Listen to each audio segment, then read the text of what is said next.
Muy buenas noches, jóvenes. Bienvenidos a esta nueva sesión de nuestro círculo de investigación. Para hoy vamos a tocar tres temas puntuales.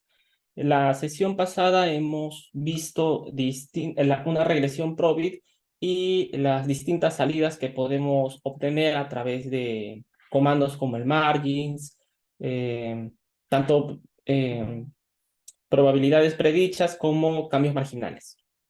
Para hoy vamos a ordenar un poco esas regresiones, cómo podemos incorporarlas en nuestros documentos de trabajo, para después conversar un poco sobre los resultados que deberíamos de colocar en el documento de trabajo y finalmente las conclusiones. Y con esto prácticamente hemos cerrado la elaboración de un documento de trabajo. Hemos tocado desde la estadística básica, descriptiva, cómo armar las variables, cómo utilizar Renao. Hemos visto regresiones y ahora estamos ya dando algunos lineamientos para poner estos resultados en nuestros documentos de trabajo. Entonces, cuando hablamos de regresiones, en específico esta sesión va a tocar regresiones, bueno, modelos Probit. No tengo grupos asociados a modelos MCO. Si es que a futuro se da alguna investigación, entonces se va a tocar puntualmente con ese grupo. Como la mayoría está desarrollando un modelo Probit, lo he puesto como parte de la sesión para explicar cuál es el proceso que debemos de seguir y cómo deberíamos incorporar esos datos en nuestro documento de trabajo. En la sesión previa ya se explicó de que lo que nosotros vamos a hacer es, en el stata, el comando es la regresión, un probit.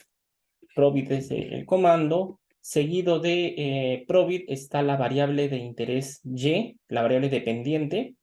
Y seguido de ello están una o dos variables que son nuestras regresoras. En todos los documentos de trabajo hemos identificado una X1 y una X2, y ahí tenemos esa información. ¿Por qué? Son las variables que estamos considerando son importantes cuando queremos ver alguna asociación relacionada a cambios en nuestra variable Y. Pero existen más variables, y a estas las hemos llamado variables de control. Estas variables continúan como X3, X4, X5, pero no son de interés del investigador, sino que tienen que estar ahí para que la econometría que estemos haciendo no tenga ningún problema. Eso también ya lo hemos conversado en sesiones previas. ¿Ok? En este caso, en este ejemplo, lo que estamos viendo es que, como en la clase previa, nuestra variable de interés es la inclusión financiera, que la hemos armado a partir de la ENAO. ¿Hay otras maneras de medir inclusión financiera? Claro que sí. Nuestra definición era, si es que una persona tiene una cuenta, una tarjeta, un préstamo, está incluido financieramente, y los que no, cero. Entonces es una variable dicotómica 1 y 0. Debido a que es una variable dicotómica, Y tiene solo dos valores, estamos desarrollando un Probit. ¿Pudimos desarrollar un Logit también? Claro que sí. Los dos son igual de interesantes en este tipo de regresiones no lineales. No hay mayor distinción, la interpretación es muy similar, y en estas sesiones hemos desarrollado modelos Probit. Espero de repente tener una oportunidad más adelante con ustedes para poder seguir desarrollando modelos Logit, y en algunos grupos he conversado, cuando nosotros tenemos una variable dependiente que no es solo 1 y 0, no es dummy, sino que de repente es categórica diciendo 1, 2, 3, 4, 5. En Lenao tenemos una pregunta, por ejemplo, asociada al nivel a la eficiencia del gobierno. No recuerdo exactamente la pregunta, pero más o menos es, ¿usted cree que el gobierno central es eficiente? Más o menos esa es la connotación de la pregunta. Y la respuesta tiene 5 valores. Es 1, nada eficiente; 2, más o menos; 3, 4 y 5, muy eficiente. O uno no confío nada y 5 confío mucho, ¿no? Más o menos esa es la connotación. Entonces, tenemos una variable que no es 1 y 0, sino que tiene 5 valores. Es una variable categórica. Entonces, la literatura también ha desarrollado todo un capítulo para ese tipo de variables, que puede ser un logit multinomial, por ejemplo. Y con algunos grupos hemos estado conversando en las sesiones individuales con respecto a ese tipo de planteamientos. Y hay otros grupos con los cuales también he estado conversando cuando la variable y es una variable que podemos contar. Es una variable, por ejemplo, que nos dice, ¿cuántos hijos tienes? Se le pregunta a un matrimonio. Puede que tenga 0 hijos, puede que tenga 1, 2, 3, 4, 5, más de 5, un número específico. Pero este número no puede ser negativo y siempre está truncado en 0. Entonces, nosotros también tenemos modelos, porque para ver, bueno, entonces, ¿cuál es la probabilidad de que este matrimonio tenga esa cantidad de hijos? ¿Con qué probabilidad yo puedo decir de que este matrimonio tenga 3 hijos, 2 hijos? Entonces, Y tiene una connotación distinta. Este pequeño espacio que hemos desarrollado en las 8 sesiones ha terminado desarrollando modelos Probit. Es solo una partecita de toda la familia de modelos que podemos desarrollar. Y si es que tenemos el interés continúa y tenemos la intención de redactar algunos documentos de trabajo con estas metodologías, podríamos tener algunas sesiones donde se expliquen esos modelos también.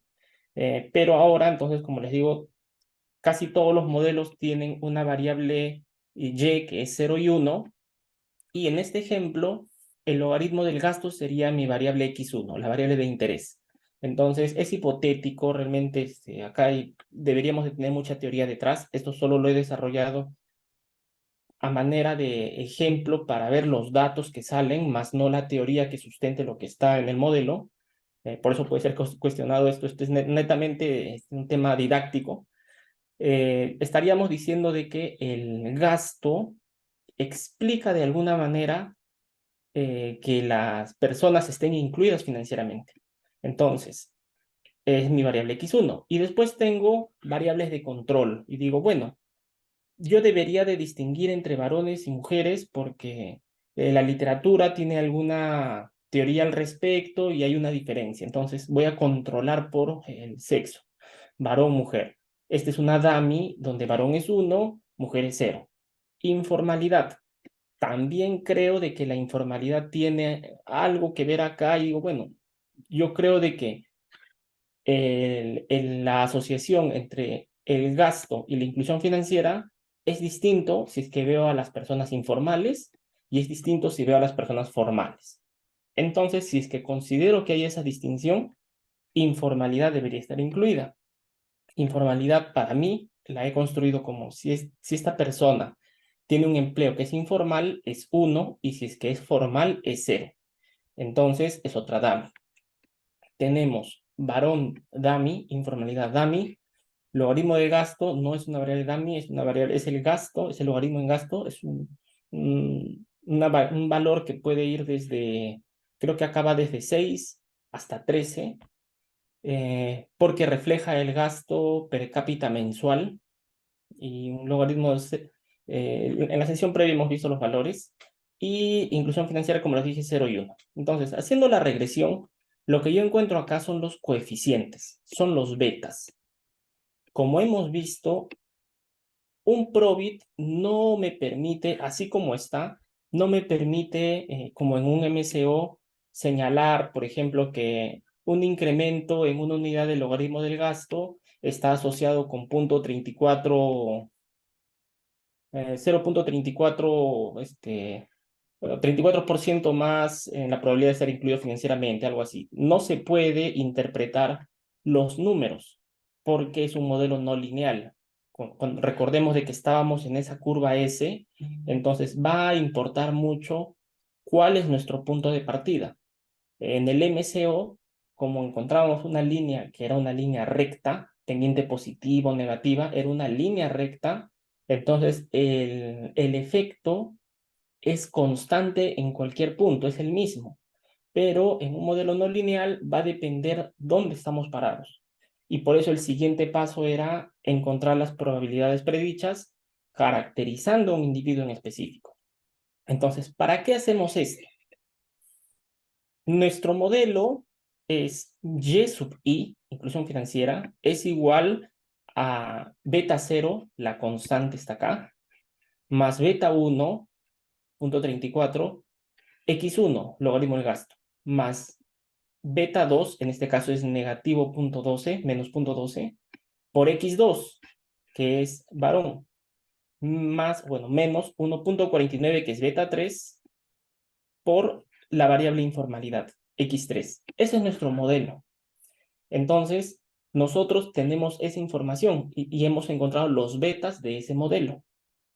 Pero tenemos que nosotros evaluar eso en nuestra función de distribución acumulada para encontrar la probabilidad de que esta persona esté o no incluida financieramente. ¿Cuál? La que caractericemos. Entonces, ¿qué nos sirve de acá? El signo del coeficiente. Eso es bien importante. Vamos a ver más adelante de que se van a hacer 2, 3, 4 regresiones, cambiando algunas variables en el modelo, y los signos no deberían de cambiar. Los signos deberían de mantenerse iguales, porque si no, habrían algunos indicios de que acá está pasando algo con las variables y que de repente estamos cometiendo alguna omisión. Es lo que conocemos como variables omitidas, por ejemplo, ¿no? Hay un sesgo por variables omitidas. Entonces, lo que deberíamos de procurar es de que cuando encontremos los betas, estos coeficientes, por eso nos damos cuenta, coeficientes, acá están los betas asociados a las variables, estos betas no deben de cambiar de signo. ¿Qué cosa más me interesa por acá? El error estándar, porque como hemos visto, el error estándar es cuán cuánta variabilidad tengo en este coeficiente. Encuentro el coeficiente y encuentro su error estándar. Y el error estándar me permite calcular este intervalo de confianza. Entonces, si bien el coeficiente es 0.34 para el logaritmo del gasto, el error estándar me dice de que, mira, este coeficiente se mueve entre 0.32 y 0.35. Si bien el número es 0.34, tiene un margen de más menos, el margen de error, que lo coloca entre 0.32 y 0.35. Entonces, esta información también es útil, porque ahorita vemos de que todos son significativos, pero vamos a tener algunos escenarios donde algunas variables no son significativas. Entonces, ¿cómo me doy rápidamente cuenta de eso? Si es que su intervalo de confianza contiene el 0, entonces hay cierta posibilidad, al 95%, acá está de confianza, de que el beta que estoy encontrando tiene el valor verdadero, es 0. Entonces no va a ser significativo. En este caso, nuestro intervalo de confianza que siempre es positivo, varón sale menos 0.12 y siempre es negativo, informalidad es negativo y también su intervalo de confianza siempre es negativo y la constante también. Entonces, tenemos que tener mucho cuidado con eso. ¿Cómo interpretamos acá? Bueno, la constante la vamos a interpretar más adelante, pero más o menos cómo podríamos ver en este tipo de modelo la constante cuando todo es 0, existe un valor. O sea, cuando una persona no tiene gastos, en este caso varón 1, dama 0, es mujer y es formal, entonces realmente ahí recién se interpretaría la constante. Pero como es un modelo no lineal, como que no, simplemente nos sirve ver el signo y la significancia. ¿Ok? Nuevamente, esta es la regresión. El LR también se explicó previamente y lo que nos permitía encontrar es cuánta es el poder de nuestro modelo, es decir, el modelo, si bien yo acá veo las significancias individuales de cada beta, en conjunto el modelo explica o no explica la inclusión financiera. Y eso lo veo con este likelihood ratio, es este indicador, es LR chi cuadrado, y es este el número. Entonces, si es que mi número es por debajo de 100, de 20, podría empezar a tener algunos, recién una mirada, dice, oye, de repente esto no es significativo, pero acá me da hasta su probabilidad es 0.00, o sea, el p-value es menor a 0.05. Entonces, no hay mucha vuelta que dar acá. ¿Cómo lo hemos calculado también? Hace 2 sesiones les expliqué cómo se calcula el LR y después hay que evaluarlo. Tenemos que encontrar el valor crítico utilizando nuestra tabla chi cuadrado. Este 3 hace referencia de que tenemos 3 variables acá. Estamos encontrando 3 betas. Entonces, es más o menos, está asociado con los grados de libertad que vamos a usar para el chi cuadrado. Entonces, ¿qué nos llevamos de acá? El número de observaciones, el r chi cuadrado, el pseudo r cuadrado no se utiliza, no deberíamos de darle mucho interés acá. Los coeficientes, el error estándar y los intervalos de confianza. Eso siempre vamos a capturar de estos modelos Probit. Es lo que está acá, ¿no? Está resaltada, es la información que deberíamos siempre... Y el número de observaciones, me faltó también poner por acá. Deberíamos de considerarlo para nuestras tablas resumen. Entonces, esta es la sintaxis que siempre vamos a usar en los Probit. Acuérdense que siempre es la y, x1, que es nuestra variable de interés. Si es que alguien tiene dos variables de interés, dos regresoras, será x1, x2, y después vienen todas las demás variables de control. ¿Cómo deberíamos de trabajar esto en nuestros documentos de trabajo? Si es que nosotros tenemos una variable regresora, entonces vamos a hacer dos regresiones. La primera regresión será nuestro probit, ¿no? Es el comando probit, ponemos la variable y ponemos la variable x1, ¿ok? Porque tenemos solo una regresora. Y haremos una segunda regresión donde pondremos en el modelo probit, pondremos a la variable dependiente y, nuestra variable regresora que es x1, y agregaremos todas las variables de control. ¿Ok? En el ejemplo de hace un momento, es como que hayamos puesto primero la primera regresión, Probit, inclusión financiera, logaritmo del gasto. Hicimos la regresión, encontramos nuestros betas, recogemos la información y la guardamos. Y una segunda regresión, Probit, inclusión financiera, X1, que es el logaritmo del gasto, y ponemos las de control, varón, formalidad, las que tengamos. Entonces tenemos dos regresiones, donde en este caso, ¿no? X2, X3, X4 pueden ser variables de control. Podemos tener X5, X6, las variables de control que ustedes han identificado en sus trabajos. ¿Qué pasa si es que tengo dos variables regresoras?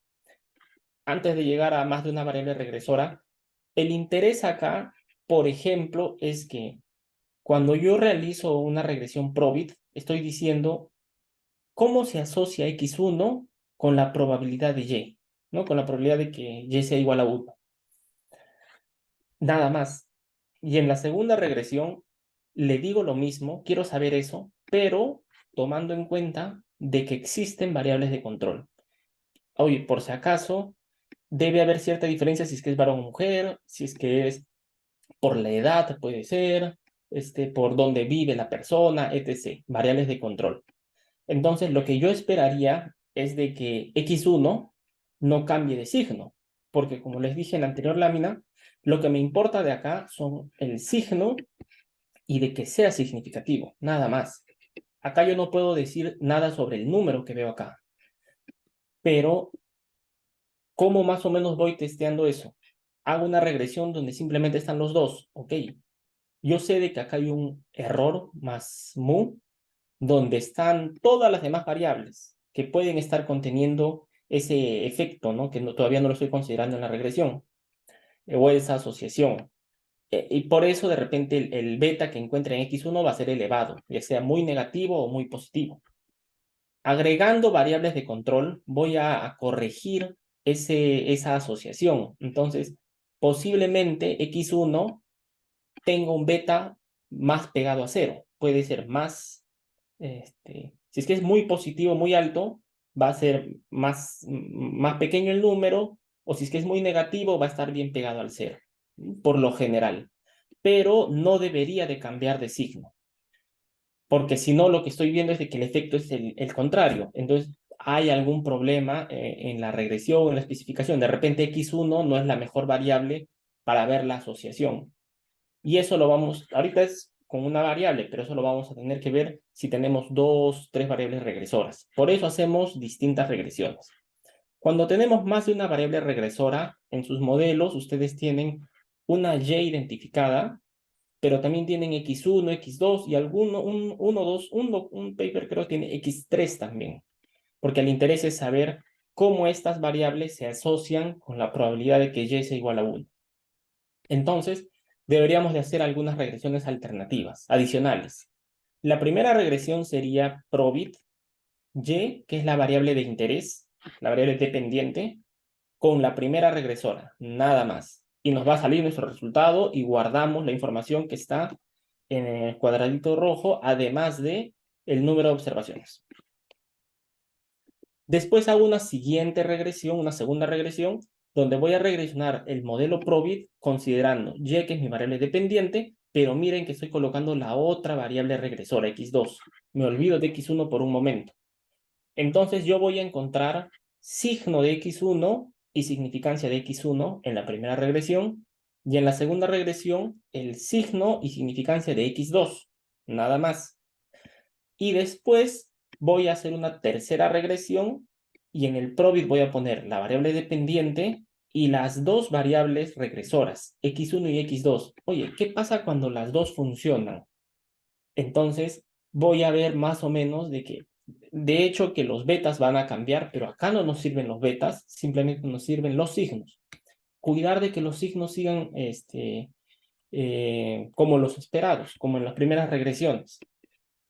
Nuevamente, si es que hay signos que han cambiado, entonces eso tenemos que verlo en cada documento de trabajo, porque posiblemente las variables no son las indicadas o estoy midiéndolas mal. De repente, la variable gasto la estoy poniendo como en soles, pero yo sé de que hay mucha gente que gana muy poco y hay una cola bien larga donde la gente dice que gana mucho, pero son muy poquitos. Entonces, para corregir ese problema en la distribución, lo podemos hacer logaritmos y se podría corregir de alguna manera la variable. Entonces, o corregimos cómo estamos presentando la variable, eso también lo hemos explicado en las clases previas, o de repente deberíamos de pensar en una variable distinta porque estas dos no deberían de estar juntas en el modelo. Son temas de que vamos a verlo directamente en cada documento. Hasta ahorita tenemos tres modelos, solo con X1, solo con X2, X1 y X2. Tenemos tres cuadros de salida. La cuarta regresión sería, y acá es indistinto, yo les propongo esto. Tenemos Probit, la variable dependiente, la primera regresora y las de control. Omitimos la segunda regresora. ¿Por qué? Porque para mí la primera regresora como que tiene un poquito más tengo más interés en la primera regresora que en la segunda, por ordenarlas, ¿no? Es porque, no sé, la teoría me dice eso, o si es que alguien dice, no, es al revés, entonces primero pongo x2 y pongo las regresoras, o podrían hacer una sexta regresión si quieren también haciendo la misma analogía. La idea es nuevamente, ver que los signos se mantienen. Entonces, acá una cuarta regresión donde x1 es mi regresora de interés y pongo las de control. A x2 la he borrado. Y una quinta regresión donde pongo la variable dependiente y aquí pongo a todas. A x1, que es la primera variable dependiente, x2, la segunda variable dependiente, y de x3 en adelante son todas las variables de control. Entonces, la regresión 5 finalmente sería la regresión que incorpora todo mi modelo, que creo que es el adecuado. Si es que hago directamente la regresión 5, posiblemente cuando empiece a quitar variables, me voy a dar cuenta de que empiezan a cambiar los signos y digo, oye, acá está pasando algo mal, algo de que deberíamos de corregir. Para ir un poco en orden, por eso este es el plan que les planteo de esta manera. Primero la primera regresora, la segunda regresora en conjunto y empiezo a agregar las variables de control. ¿Ok? La idea es tener un cuadro como este. Entonces, si bien Stata nos da estos cuadros de salida, esto no lo vamos a poner en el documento de trabajo. Esto es nuestro borrador. De aquí vamos a tomar esa información y esa información la vamos a ordenar y la vamos a poner en una tabla que va a ir en el documento de trabajo. Esta es la propuesta para que vaya, para colocar la información en el documento de trabajo. Acá, ¿qué dice? Voy a mover esto que no veo. Ya, regresiones.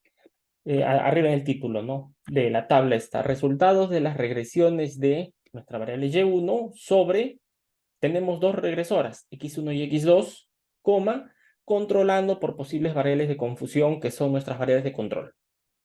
Si tenemos una regresora, solo ponemos x1, controlando por las demás variables. Tres regresoras, más o menos ese es el sentido del título. Siguiente, la variable dependiente, acá yo le he puesto Y1. Ustedes tendrán que poner cuál es su variable dependiente, el nombre, ¿no? El nombre de la variable dependiente. En el ejemplo de acá es variable dependiente e inclusión financiera. Y de ahí vienen los regresores. ¿Cuáles son mis regresores? El nombre de mi variable x1. Ahí yo le pondré, el nombre de la variable x1 será logaritmo del gasto per cápita. Entre paréntesis, x1. Y si tengo una x2, también pondré por acá, no sé, grado de conectividad del hogar. Entre paréntesis, x2. Entonces tengo mis dos variables. Si alguien tiene una tercera regresora, le pone por ahí también una fila más, agrega diciendo, tengo mi tercera regresora. Después vienen las variables de control. Y aquí en X3, X4, X5, X6, todas las variables de control que ustedes tengan, y van igual el nombre de la variable y ponen al costado X3, X4, para que cuando ustedes pongan un pequeño modelito también en el documento de trabajo, cuando veo el modelo econométrico, haya X4, ¿qué es? Me voy al cuadro y sé qué cosa es X4. X1, sé que es X1. Entonces, para eso me sirve esto acá al final, para hacer referencia a eh, qué parte de la ecuación, cuando pongo mi modelo, en qué parte me estoy refiriendo. ¿Ok? Y finalmente el intercepto. Después de todas mis variables de control, coloco el intercepto. Y al final, miren, resumen de estadísticos. ¿Qué cosa coloco acá? Se debe poner el R cuadrado solo en el caso de un MCO. Si no estamos haciendo un MCO, en casi todos los grupos eliminamos esa fila, no debería de ir. ¿Qué debería de ir para Pro, Bitloy, modelos no lineales? El LR es lo que les había puesto acá. El LR chi cuadrado. Ese número deberíamos ponerlo acá. ¿Ok? Después viene el log livelihood. Ah, esto que está acá. Es el log livelihood. Que es la última iteración. Si es que uno hace una regresión Probit, acá arriba están iteración 1, iteración 2, iteración 3. La última iteración es la que está acá. Es la maximización de la verosimilitud, del logaritmo de la máxima, de la verosimilitud, ¿no? Justamente eso, log livelihood, el máximo valor de la log livelihood.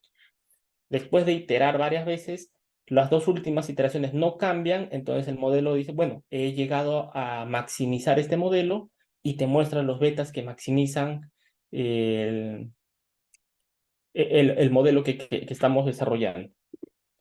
Eso lo ponemos acá, log livelihood. Y el número de observaciones para esa regresión. Acá está. Entonces, todo donde se ve X contiene información que debería de tener el cuadro. Por ejemplo, si estamos diciendo que estamos en el primer modelo, les decía de que solo se debe considerar a Y a X1. Entonces voy a tener su coeficiente, su error estándar y su intervalo de confianza. En el ejemplo, imaginemos de que el beta me salió 1.79. No se interpreta, ya sabemos de que el beta no me sirve, ¿ok? Hay personas que de frente, de repente, hay papers en los cuales de frente vamos a ver los efectos marginales. Estaría bien también, porque el efecto marginal sí se interpreta. Posiblemente hagamos una tabla similar solo con efectos marginales, que puede ser una segunda tabla después de la regresión. Y eso ya se va a conversar en las sesiones individuales. En este caso pondríamos el coeficiente, entre paréntesis el error estándar de ese coeficiente y entre llaves el intervalo de confianza. Por eso acá les pongo qué debe de ir y el ejemplo está acá a la derecha.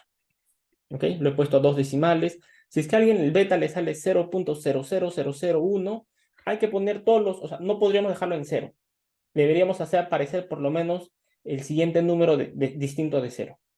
Y vamos a ver de que eso no es prácticamente distinto de 0 y vamos a ver de que no es de repente significativo, ¿no? Eso nos va a servir también, pero no lo dejemos en 0. Hay que poner siempre hasta el decimal donde aparece un número distinto. La primera columna hace referencia entonces a la regresión al Probit de Y sobre X1. Entonces ponemos los coeficientes y ponemos los valores que están en su intercepto. Y además todo lo que les he explicado acá abajo, ¿no? La segunda regresión, hacemos la regresión de Y, pero sobre X2. Entonces no tengo valores para X1, pondré solo valores para X2. Y para el intercepto y la información de abajo. El tercer modelo sería utilizando los dos regresores, x1 y x2. Entonces pongo los coeficientes para x1, los coeficientes para x2 y para el intercepto, finalmente para lo que está acá abajo, ¿no? Que es el resumen. El cuarto modelo que les planteé era regresionar la primera regresora x1, utilizarla en y todas las variables de control. Entonces acá también va a aparecer esta información, también va a tener que aparecer acá para la variable de control 3, para la variable de control 4 y bueno, para el intercepto también. Y el último modelo sería incluyendo toda la información. Entonces, eh, sería un cuadro resumen. Finalmente nos vamos a quedar con la columna 5, pero estamos viendo ese proceso para ver, oye, mira, hemos estado agregando, quitando variables, nuestros signos no cambian, el LR también se mantiene, o sea, en general el modelo explica, o sea, los betas explican el modelo finalmente a Y. Posiblemente algunas variables de control no sean significativas, algunas sí. No por eso las debemos de quitar. Si la teoría dice de que por algo estoy poniendo esa información, posiblemente no es significativo en los datos que yo tengo, en la muestra que estoy revisando.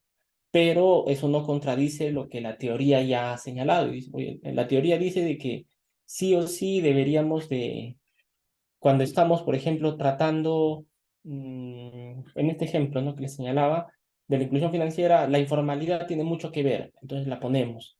Imaginemos de que me sale no significativa, pero hay muchos papers que dicen, oye, la formalidad tiene importancia en esto, no por eso voy a quitarla de la regresión.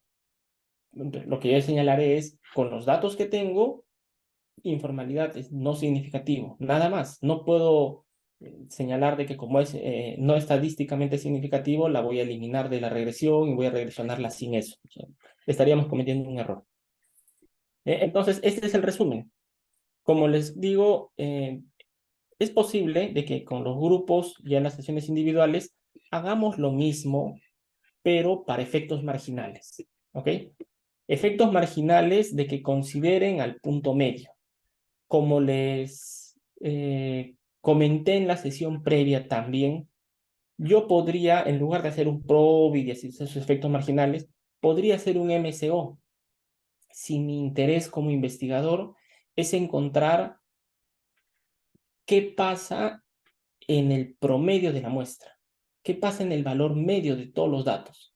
Si es que ese es mi interés, hacer un MCO me va a dar una probabilidad muy similar a la que yo podría encontrar con un Probit, por ejemplo, porque estamos en el valor medio. Pero la fuerza del Probit es encontrar información en un individuo específico. Me quisiera ir a un extremo, ver qué pasa con los varones, de que ganan por encima del sueldo mínimo, de que trabajan en el sector, tienen un empleo formal, menores de 40 años y que viven en el área rural. Ya, por algún motivo ese es mi objetivo, eso quiero investigar y con el Probit puedo decir qué pasa en ese individuo y con qué probabilidad Y es igual a 1. Pero si yo quisiera saber, bueno, en promedio, qué pasa con la población, o sea, viendo todos los datos, ¿cuál es la probabilidad de que Y sea igual a 1? Entonces, estoy viendo el promedio de datos, finalmente es como un MCO, y lo hemos visto en la sesión previa de que los betas son muy similares, o sea, cambian por menos de medio de 0.05 y no haría tanto esfuerzo y simplemente haría un MCO. Entonces, esta tablita, si es que estamos viendo el promedio, me va a ser útil, pero la idea es ir un paso más allá y ver las probabilidades predichas en ciertos individuos. ¿Ok? Y eso es lo que vamos a ver ahora, los resultados. Es mucho más fácil, esto ya lo hemos tocado en la sesión previa, entonces solo les voy a explicar cómo deberían de colocar la información para que pueda almacenarse, bueno, se pueda presentar de una manera amigable en el trabajo.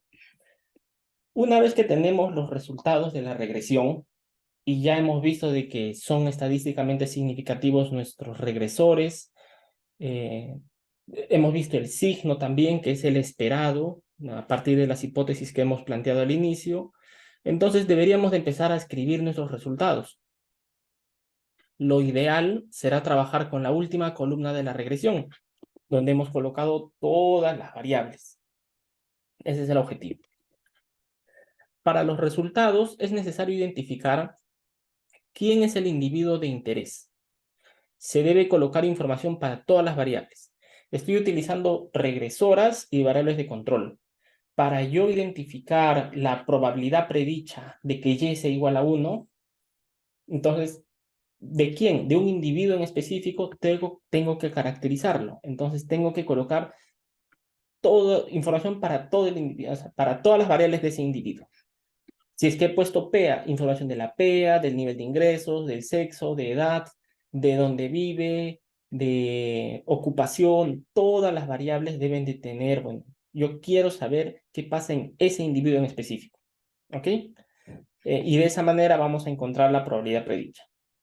Eso también se explicó en la clase previa, donde se ha desarrollado el PROBI y todos los comandos posteriores. Entonces, primero podríamos obtener la probabilidad predicha del individuo ubicado en el centro de la muestra.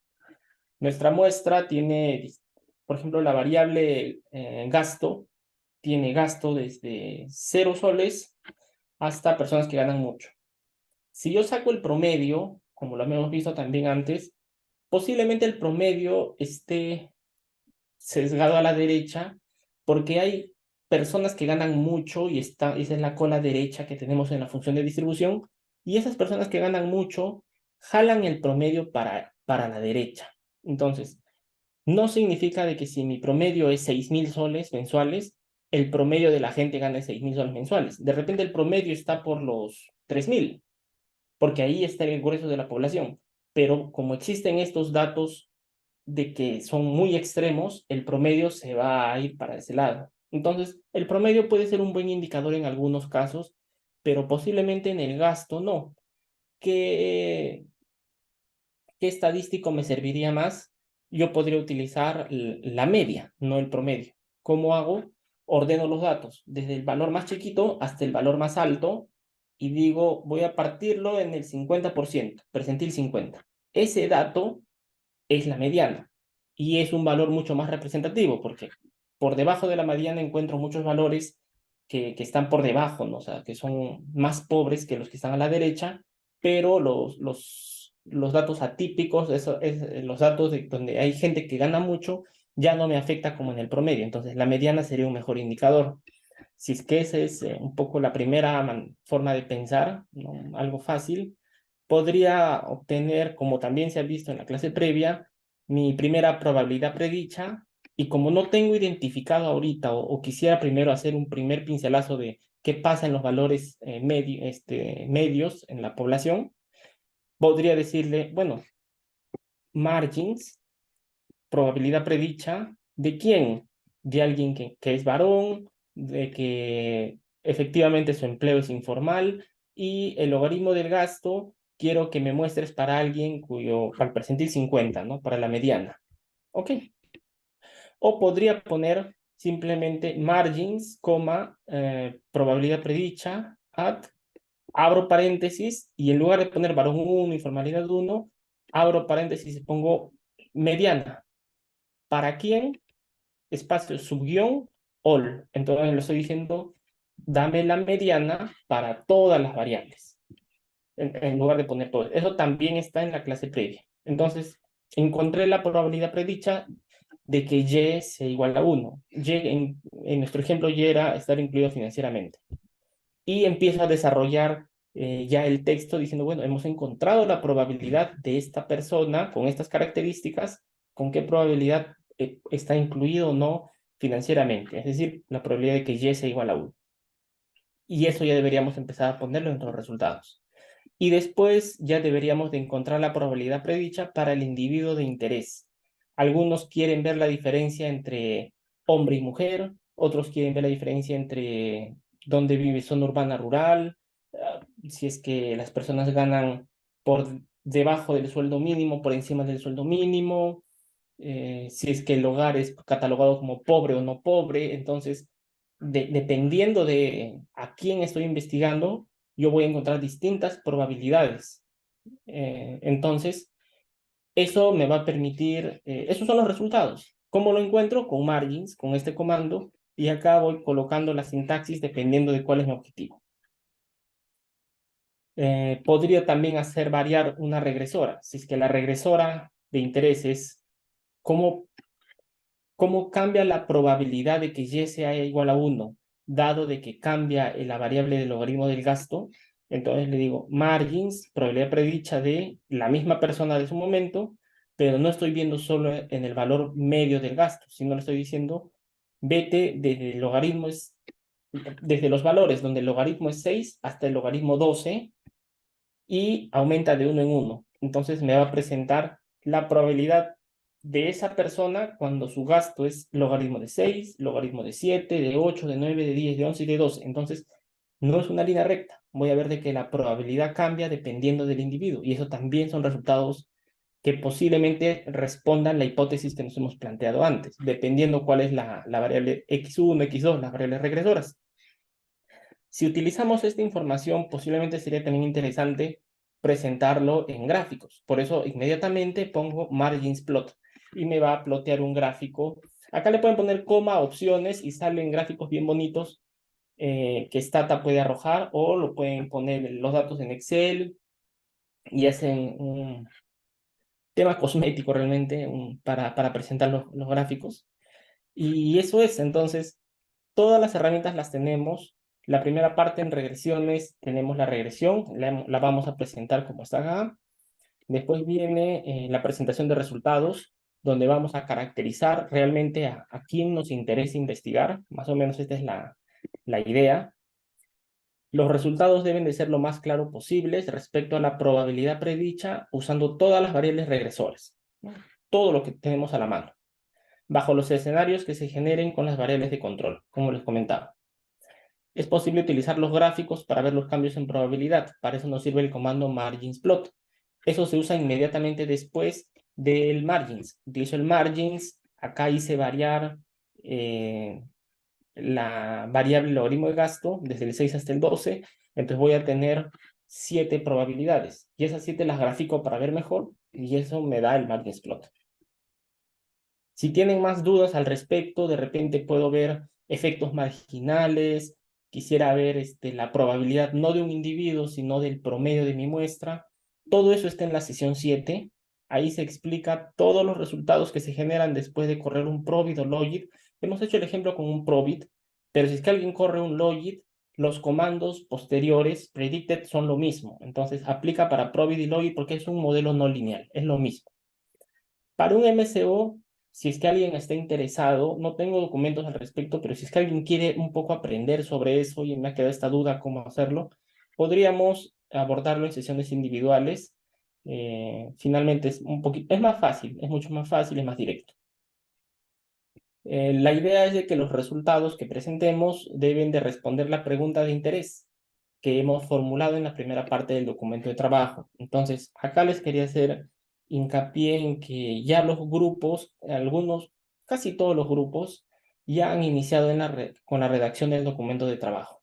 Entonces, con algunos esta semana estamos cerrando esa parte y empezamos las regresiones. Con otros todavía estamos empezando la redacción y va a haber un proceso de revisión.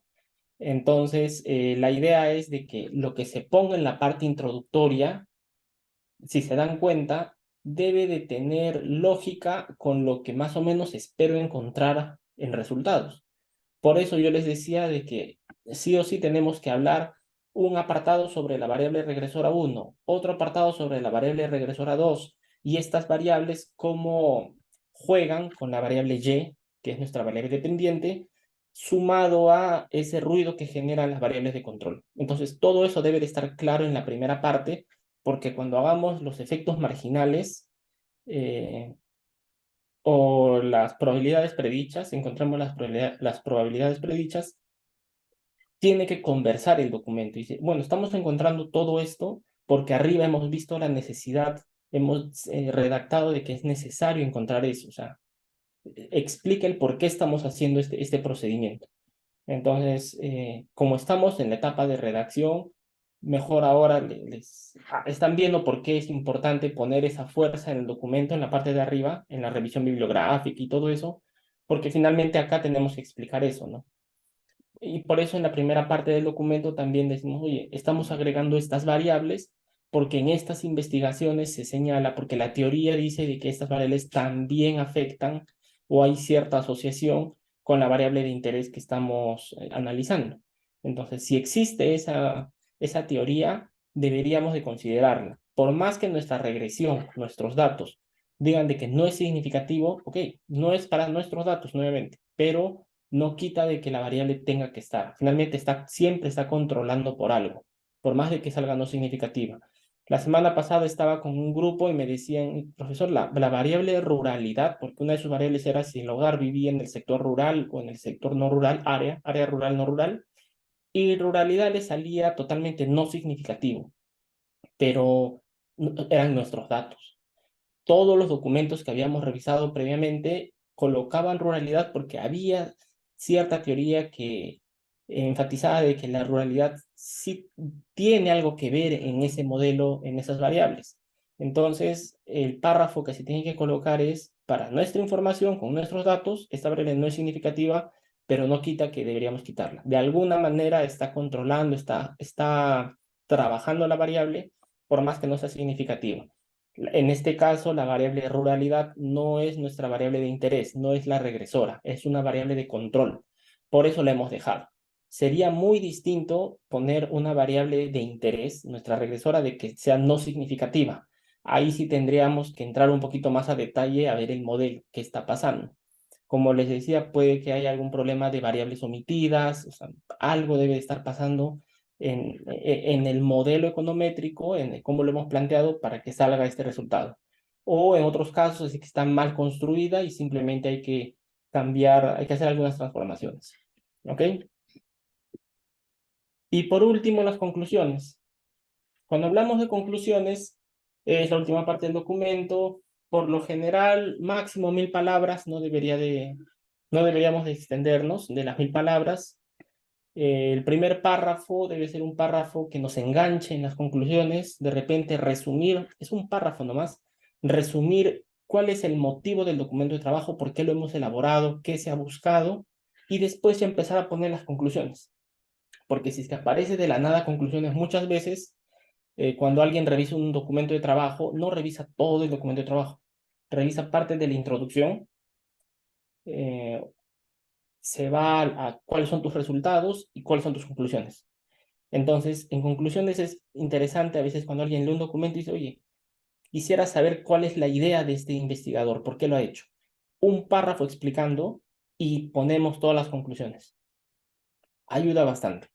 Y no es muy extenso, son 1000 palabras, entonces deberíamos de colocar esa información por ahí. Después de ese primer párrafo, ya explicar los resultados de manera resumida y tratar de colocar al menos un párrafo por cada variable regresora. Un párrafo bien explicado de qué es lo que hemos estado encontrando, cuáles son nuestras conclusiones. Al final se debe incluir los pasos a seguir, es decir, las recomendaciones. De repente, este documento utilizó esta información porque lo ideal hubiese sido esta otra, pero no estaba disponible, ¿ok? O esta variable se construyó en ausencia de que no había un indicador y si a futuro aparece, sería interesante trabajarlo. Cosas así. ¿Qué recomendaciones a partir de lo que hemos hecho nosotros dejamos para que alguien que lea nuestro documento de trabajo pueda continuar con la investigación? ¿Ok? Eso es el tema de conclusiones. Y eso es prácticamente el documento de trabajo que, bueno, lo hemos trabajado desde el inicio, hemos explicado todos los pasos y estamos cerrando ahora en las conclusiones.